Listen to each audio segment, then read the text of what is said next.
Beep beep beep. Alarm आज पता नहीं कितनी बार बज चुका था और हर बार की तरह कंबल के नीचे से एक हाथ बाहर निकला, फोन की स्क्रीन को एंडेज से टप किया और अलार्म फिर से स्नूज हो गया। कमरे में दोबारा वही सन्नाटा छा गया, जैसे अलार्म ने एक बार फिर अपना काम करने में हार मान ली हो।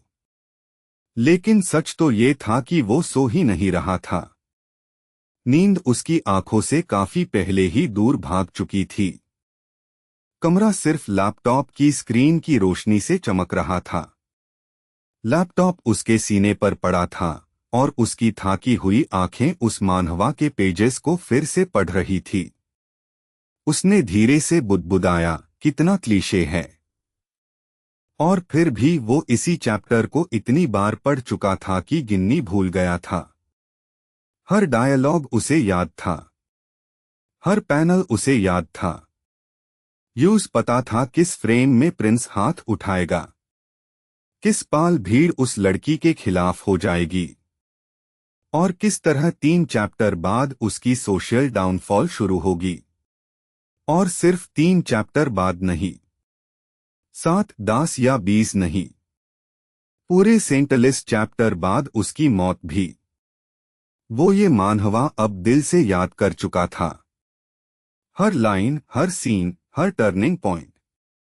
फिर भी वो आयसी बार बार क्यों पढ़ रहा था? जवाब उसे पता था। इस ऑब्सेशन का एक ही नाम था, रेनेल आर्डेंट।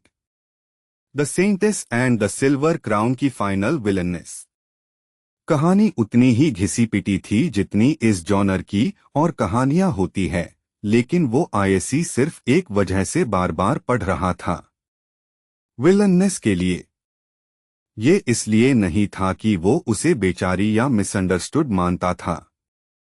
नहीं, यूज अच्छी तरह पता था कि इस चैप्टर के बाद रेनेल धीरे धीरे सचमुच एक प्रॉपर विलनेस बनने वाली थी। फिर भी चैप्टर 20 में उसकी पहली एंट्री से ही उसके अंदर एक अजीब सी दीवानगी पैदा हो गई थी। एक ऐसी दीवानगी जिसका कोई लॉजिक नहीं था, बस थी। जैसे उसके अंदर कुछ था जो इस किरदार की तरफ खींचा चला गया हो। वो एक ऐसा इंसान था जो इमोशंस महसूस ही नहीं करता था।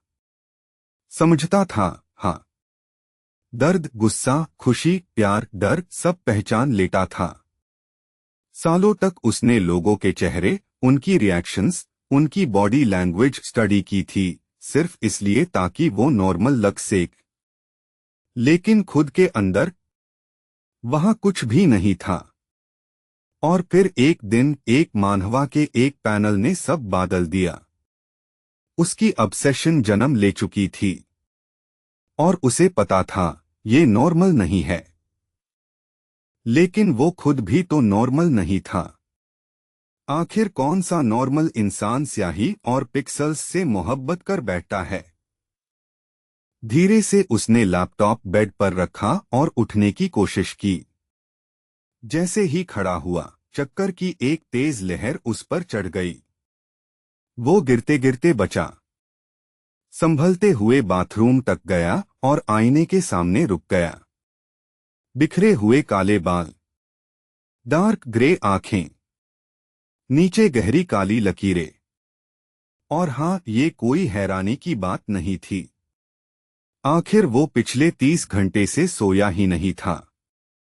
अगर उसकी मर्जी होती तो वो बस कमरे में बंद रहकर पढ़ता रहता। लेकिन सोसाइटी का हिस्सा होने का मतलब था रिस्पॉन्सिबिलिटीज। आईने में खुद को देखते हुए उसने धीरे से कहा, तू पैथेटिक है। 23 साल की उम्र में किसी फिक्शनल कैरेक्टर के पीछे अपना ज्यादातर वक्त बर्बाद करने का कोई रीजन नहीं होना चाहिए था। और फिर भी वो यही कर रहा था। ठंडे पानी से मुंह धोना थोड़ा काम आया। कोल्ड शावर ने बाकी काम पूरा किया। उसने रूटीन फॉलो किया, कुछ ऐसे कपड़े पहने जो कंफर्टेबल भी थे और काम के लिए ठीक भी। वर्क बैग उठाया और दरवाजे की तरफ बढ़ गया। लेकिन निकलने से पहले उसने एक बार फिर लैपटॉप की तरफ देखा। स्क्रीन अब धीमी थी, लेकिन रिनेल का ठंडा चेहरा अब भी उसकी तरफ देखता हुआ सा लग रहा था। उसने हल्की आवाज में कहा, विश मी लक। अपार्टमेंट के हॉलवे में कदम रखते ही वो फिर से रियल दुनिया का हिस्सा बन गया। नींद की कमी का एक नुकसान ये होता है कि दुनिया की हर आवाज और भी तेज और भी चुभने वाली लगने लगती है। लेकिन वो इस आदत का भी आधा आधा आदमी हो चुका था। बिल्डिंग से बाहर निकलते ही शहर की आवाज उस पर टूट पड़ी। हॉर्न्स, लोगों की बातें, कदमों की चाल, ट्रैफिक की खदबदहट। फिर भी उसके चेहरे पर एक भी एक्सप्रेशन नहीं आया। वो शांत चाल से बस स्टॉप की तरफ बढ़ता रहा। लोग उससे टकराते, माफी मांगते, और वो उन सब पर बिल्कुल ध्यान नहीं देता। बस स्टॉप पर खड़े होते हुए उसने फोन निकला और वक्त देखा। लेट है, उसने धीरे से कहा। अक्सर इस वक्त तक बस आ जाती थी, लेकिन आज किसी वजह से देरी हो रही थी। उसने फोन की स्क्रीन से नजर उठाई और उसी पाल सब कुछ बादल गया। जैसे शहर की सारी आवाजें एक ही सेकंड में गायब हो गई हो। जैसे दुनिया अचानक ठहर गई हो। उसने सामने देखा और उसकी सांसें एक पाल के लिए अटक गई। सड़क के बीच एक गुड़िया खड़ी थी। बिल्कुल सीधी, बिल्कुल चुप, बिल्कुल बेजान, और फिर भी अजीब तरीके से जिंदा सी। भीड़भाड़ भरी सिटी रोड के बीच उसका वहां होना ही गलत लग रहा था। उसका बदन बिल्कुल परफेक्ट प्रोपोर्शन में था, लेकिन उसका चेहरा खाली था। कोई आंख नहीं, कोई नाक नहीं, कोई प्रॉपर होंठों का निशान तक नहीं। सिर्फ एक कांच के सिली हुई लाइन, जहां मुंह होना चाहिए था। उसने आंखें सिकोड़ कर देखा। गुड़िया, वो बस इतना ही कह पाया। एक पाल पहले वो फुटपाथ पर खड़ा उस गुड़िया को देख रहा था। अगले ही पाल वो खुद सड़क के बीच खड़ा था। और गुड़िया अब वही थी जहां वो खड़ा था। जैसे दोनों ने जगह बदल ली हो। हाँ, उसके मुंह से बस इतना ही निकला था कि तभी बैंग, कुछ भारी चीज पूरी ताकत से उस पर जा टकराई। ऐसा लगा जैसे उसके शरीर की हर हड्डी एक साथ टूट गई हो। झटके ने उसे हवा में उछल दिया। सब कुछ दर्द कर रहा था। इतना दर्द कि दिमाग को समझने में वक्त लग रहा था कि अभी हुआ क्या है। आवाजें वापस आ चुकी थी, लेकिन बहुत दूर से। जैसे लोग चीख रहे हो, जैसे कोई मदद के लिए पुकार रहा हो। हाँ, उसे ट्रक ने ही मारा था शायद। होश टूटने से पहले उसने एक आखिरी चीज देखी। वही गुड़िया और उसका सिला हुआ मुंह, जैसे मुस्कुरा रहा हो। अगले ही पाल अंधेरा उस पर पूरी तरह छा गया। ठंड। होश लौटने पर सबसे पहला एहसास ठंड का था। फिर उसने एक आवाज सुनी, जैसे कोई दूर से बोल रहा हो, हाउ पेक्यूलियर। धीरे धीरे उसकी आंखें खुलने लगी। और खुलकर जो उसने देखा, उसने उसे और भी ज्यादा बेचैन कर दिया। वो पूरे अंधेरे में तैर रहा था। ऐसा अंधेरा जिसमें वो अपने हाथ तक नहीं देख सकता था। अगर उसके हाथ थे भी तो। उसने हिचकिचते हुए कहा, क्या ये मौत है? अगर थी तो ये उसकी सोची हुई मौत बिल्कुल नहीं थी।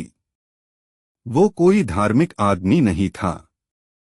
लेकिन फिर भी उसने कभी नहीं सोचा था कि मौत का मतलब बस इतना होगा, अनंत अंधेरा और खुद का वजन तक महसूस ना होना। तभी वो आवाज दोबारा गूंजी। इस बार और करीब, और फिर भी हर तरफ से एक साथ। इंटरेस्टिंग। तुम्हारी आत्मा ना सिर्फ मेरी शक्ति को झेल पा रही है, बल्कि उसके साथ एक हो रही है। उसका ध्यान उस आवाज की तरफ गया।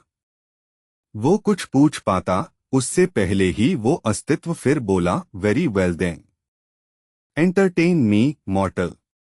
उसने एक स्नैप जैसी आवाज सुनी और अगले ही पाल अंधेरा उस पर टूट पड़ा। जैसे अंधेरा बस उसके आसपास नहीं बल्कि उसके अंदर घुस रहा हो, जैसे उसकी रूह को फाड़कर अलग-अलग किया जा रहा हो। दर्द ऐसा था कि अगर उसका चेहरा दिख रहा होता तो शायद वो देखने लायक ना होता।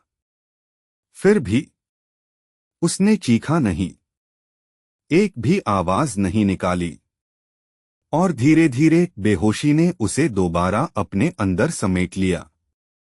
जब उसकी कॉन्शसनेस पूरी तरह धीमी पड़ गई तब अंधेरा हिलने लगा। उस अंधेरे ने एक रोब्ड आदमी का आकार ले लिया जिसके सेफ्ट चमकते हुए आंखें थी।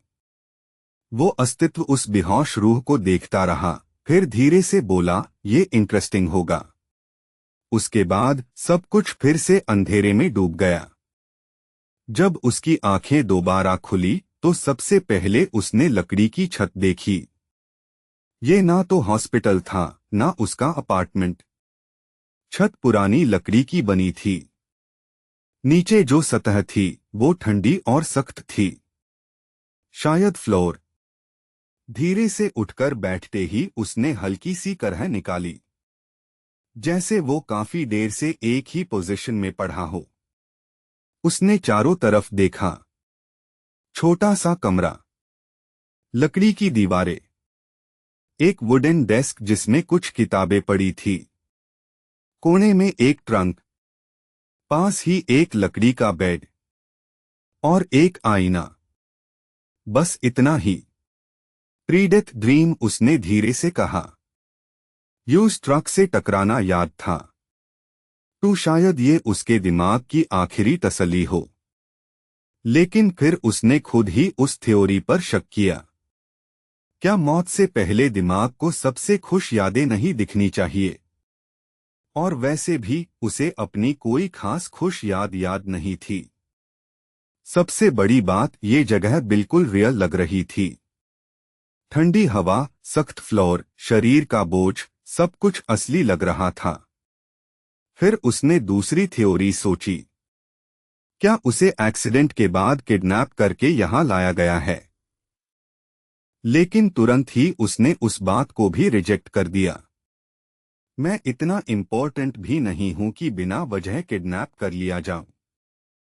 तब उसने एक और अजीब बात नोटिस की। उसकी आवाज उसकी ही थी, लेकिन पहले से ज्यादा जावा लग रही थी। चक्कर के बावजूद वो धीरे धीरे आईने की तरफ बढ़ा, जैसे उसका इंट्यूएशन उसे वहां ले जा रहा हो। आईने के सामने पहुंचते ही वो जाम गया। रिफ्लेक्शन उसका ही था। वही काले बाल, वही ग्रे आंखें, वही नींद से खाली काले घेरे। लेकिन एक फर्क था, वो लगभग 5 साल छोटा दिख रहा था। और उसी पाल उसके सिर में इतना तेज दर्द उठा कि जैसे कोई जबरदस्ती उसके दिमाग में कुछ घुसा रहा हो। वो घुटनों पर गिर गया और उस दर्द के साथ आई यादें, बहुत सारी यादें। लेकिन एक भी उसकी अपनी नहीं थी। पता नहीं कितनी देर तक वो दर्द चलता रहा। कुछ मिनट, 1 घंटा, यूज खुद नहीं पता।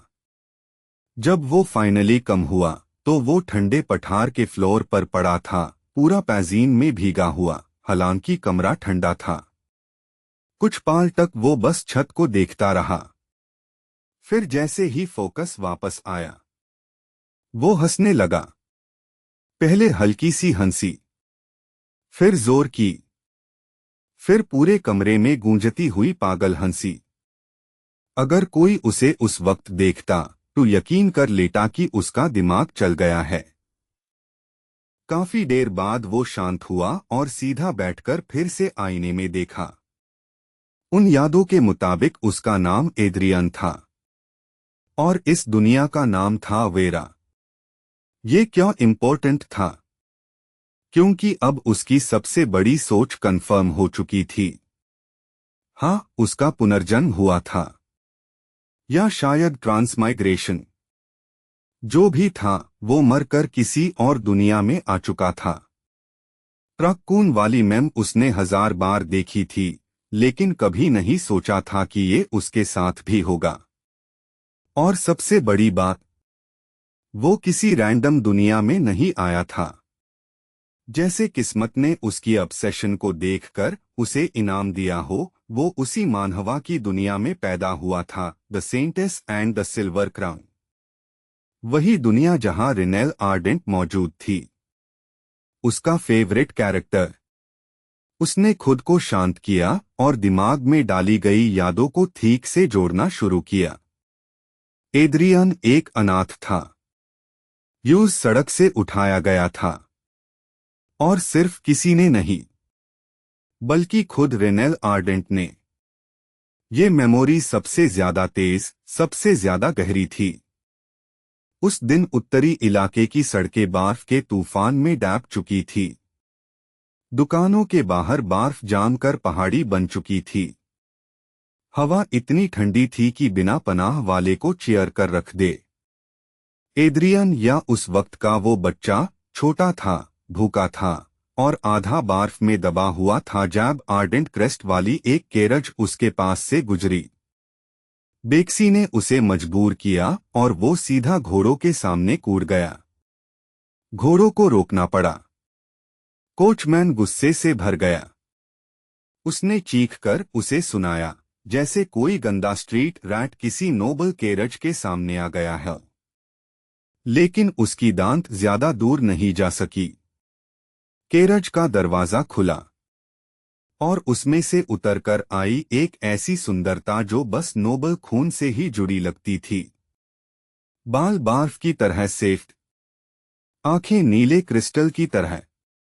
वो उस लड़के से शायद थोड़ी ही बड़ी थी, लेकिन उसके अंदाज में जन्मजात रिफाइनमेंट था।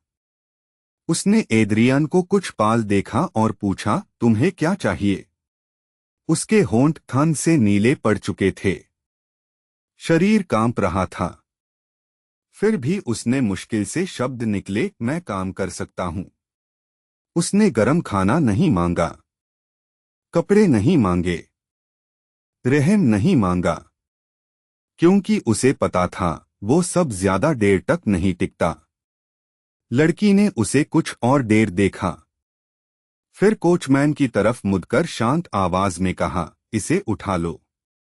और बस उस दिन से एड्रियन आर्डेंट हाउस होल्ड का हिस्सा बन गया। यूज फैमिली मेंबर बनाकर नहीं रखा गया। यूज प्यार से गोद नहीं लिया गया। यूज खाना दिया गया, कपड़े दिए गए, ट्रेनिंग दी गई। बदले में यूज एक वफादार कुत्ता बनना था।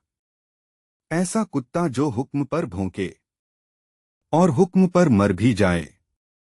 यादों के मुताबिक एड्रियन अभी तक परफेक्ट सर्वेंट बनने की फाइनल ट्रेनिंग में था।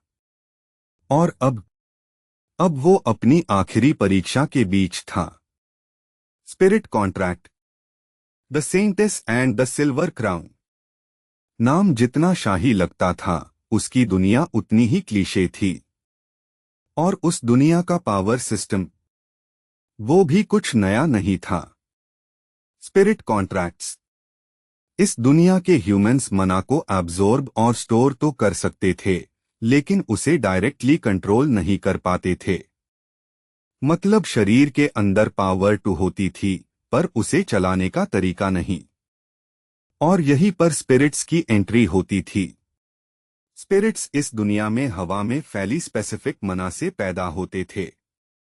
जैसे आइस मना से आइस स्पिरिट, फायर मना से फायर स्पिरिट और लाइट मना से लाइट स्पिरिट। ह्यूमंस के उल्टा, स्पिरिट्स अपने एलिमेंट की मना को फ्रीली शेप कर सकते थे। लेकिन उनके साथ भी एक प्रॉब्लम थी। जितनी मना से वो पैदा होते थे, उनके पास बस उतनी ही फिक्स्ड क्वांटिटी होती थी। कोई रिफिल नहीं, कोई सेकंड रिजर्व नहीं। मना खत्म टू स्पिरिट भी खत्म। और इस दुनिया में उसका मतलब था उनकी मौत। इसीलिए इंसान और स्पिरिट्स एक दूसरे के पास आते थे। दोनों को एक दूसरे की जरूरत होती थी। इस बॉन्ड को कहा जाता था स्पिरिट कॉन्ट्रैक्ट। कॉन्ट्रैक्ट के बाद ह्यूमन अपने कॉन्ट्रैक्टेड स्पिरिट के एलिमेंट के हिसाब से मना उसे कर सकता था, और स्पिरिट को मिलता था ह्यूमन के नेचुरल मना रिजनरेशन से कांस्टेंट रिप्लेनिशमेंट। दोनों का फायदा, दोनों की जरूरत। थ्योरी में ये सिस्टम परफेक्ट लगता था। बस एक छोटी सी दिक्कत थी, स्पिरिट्स हैड से ज्यादा नखरे वाले थे। हाँ बिल्कुल, टाइम लिमिट पार चलने वाले छोटे से मैजिकल क्रीचर्स होने के बाद भी स्पिरिट्स इतने चूजीद जैसे दुनिया के सबसे बेड रॉयल्स वही हो।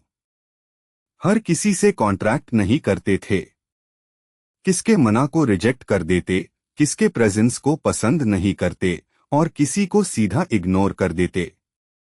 और पुराने एड्रियन के साथ तो हैड ही हो गई थी। एक भी स्पिरिट उसके साथ कॉन्ट्रैक्ट करना नहीं चाहती थी। लेजर स्पिरिट्स तक नहीं। उसका फाइनल टेस्ट सिंपल था, कम से कम सुनने में। अगर उसे लेडी रिनेल के साइड पोस्ट होना था तो उसे कम से कम एडवांस्ड रैंक की स्पिरिट के साथ कॉन्ट्रैक्ट बनाना था। लेकिन वो टेस्ट उसने बुरी तरह फेल कर दिया था। एक भी लेजर स्पिरिट ने उसे एक्नॉलेज नहीं किया। कॉमन स्पिरिट्स ने सीधा इग्नोर कर दिया।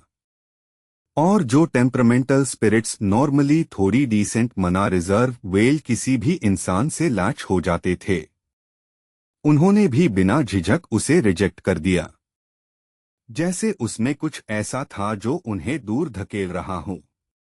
लेकिन पुराना एड्रियन हार मानने वालों में से नहीं था। नहीं, वो डेस्परेट था। इतना डेस्परेट कि सालों की ट्रेनिंग को जस्टिफाई कर सके। इतना डेस्परेट की प्रूव कर सके कि जिस जिंदगी को रिनेल ने उस ब्लिजर्ड वाले दिन बचाया था वो बेकार नहीं गई। और डेस्परेशन अक्सर एक ही चीज पैदा करती है, रेकलेसनेस। इसी डेस्परेशन ने उसे उस डेस्क की तरफ मुड़ने पर मजबूर किया जहां एक ऐसी किताब पड़ी थी जिसे छूने की भी इजाजत ज्यादा कैंडिडेट्स को नहीं थी।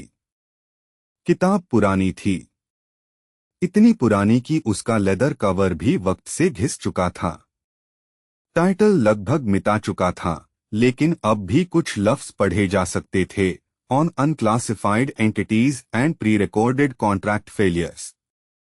अननोन स्पिरिट्स, ऐसे स्पिरिट्स जो स्टैंडर्ड हायरार्की में फिट ही नहीं होते थे। ना लेजर, ना कॉमन, ना एडवांस्ड, ना सुपीरियर, ना प्राइम, ना एंशियंट।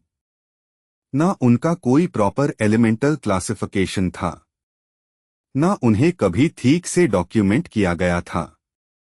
लेकिन पुराने एड्रियन के लिए वही उसकी आखिरी उम्मीद थी।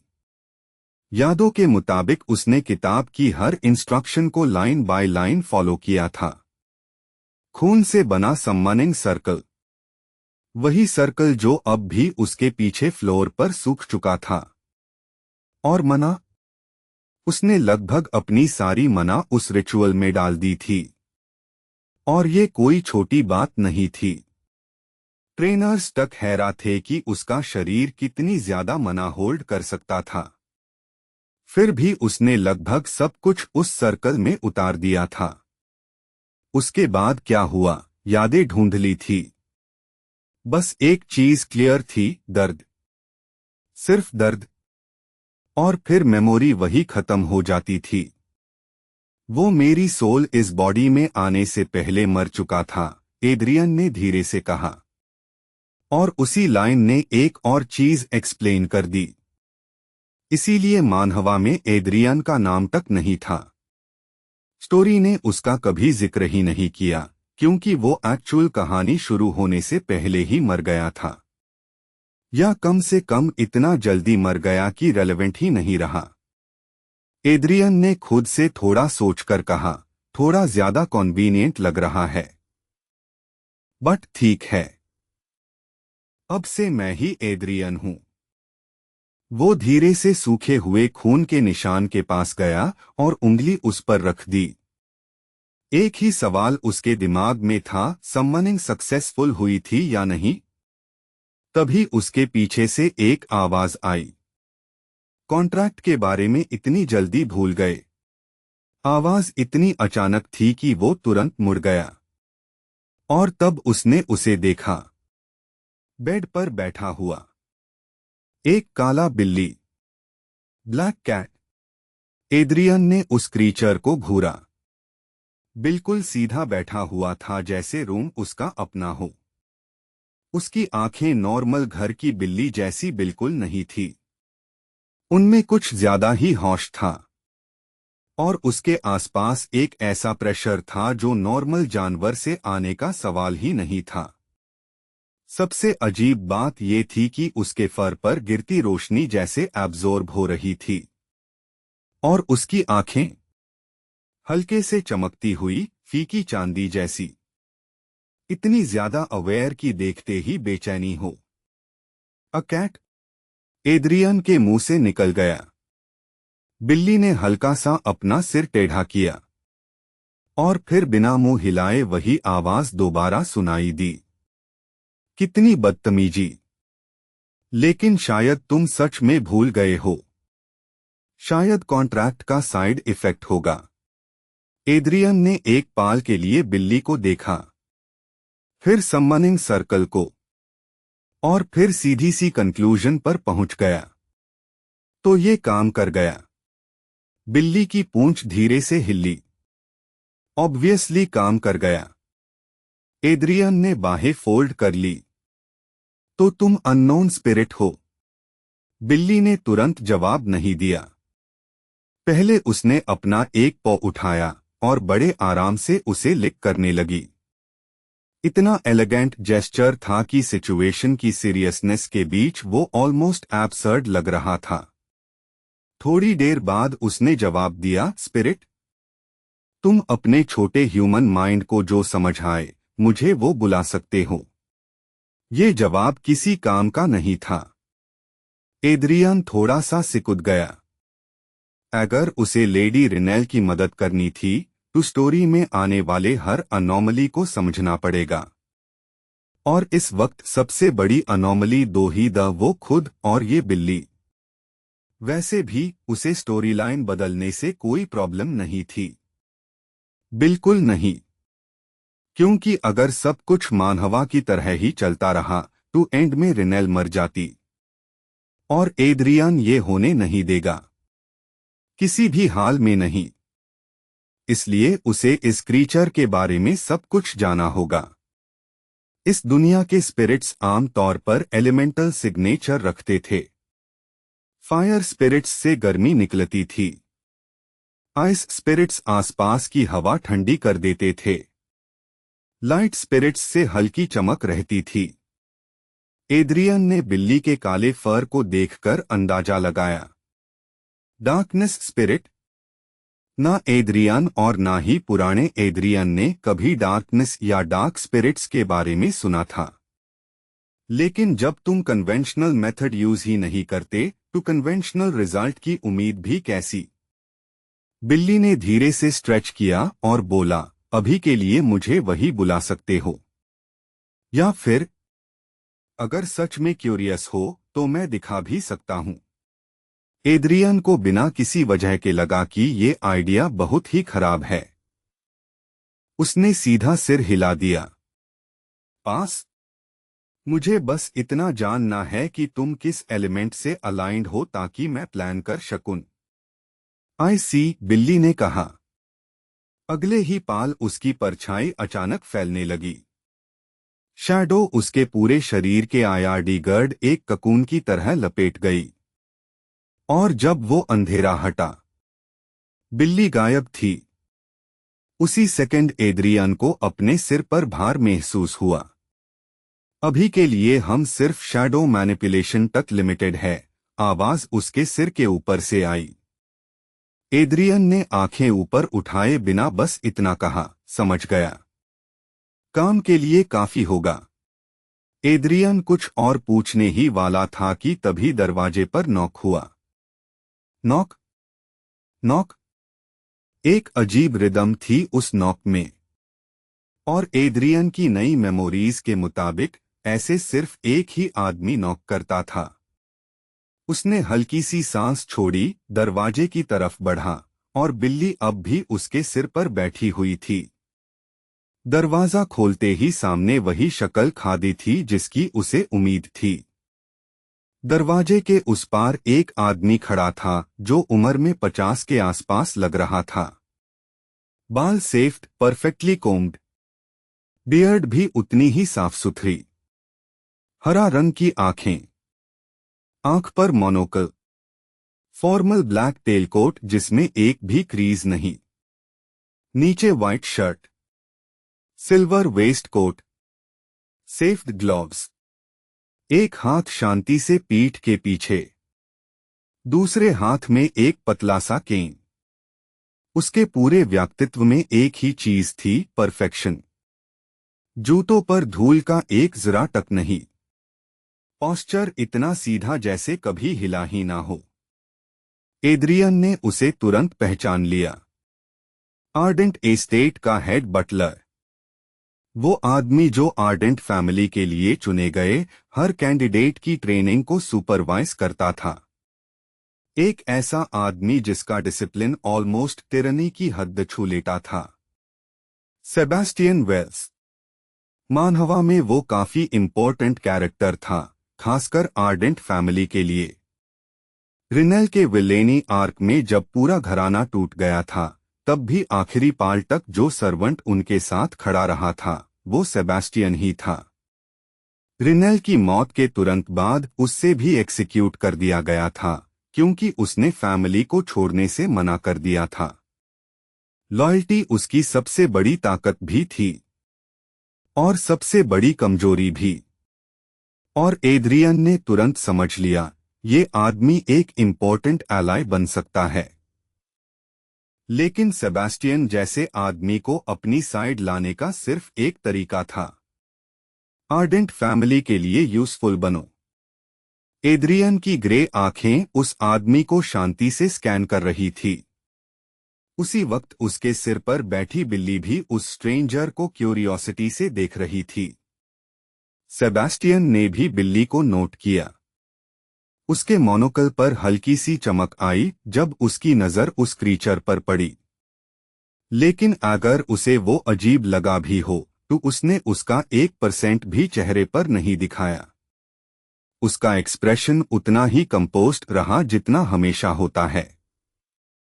सेबेस्टियन ने बस एक ही बात कही, मेरे साथ आओ।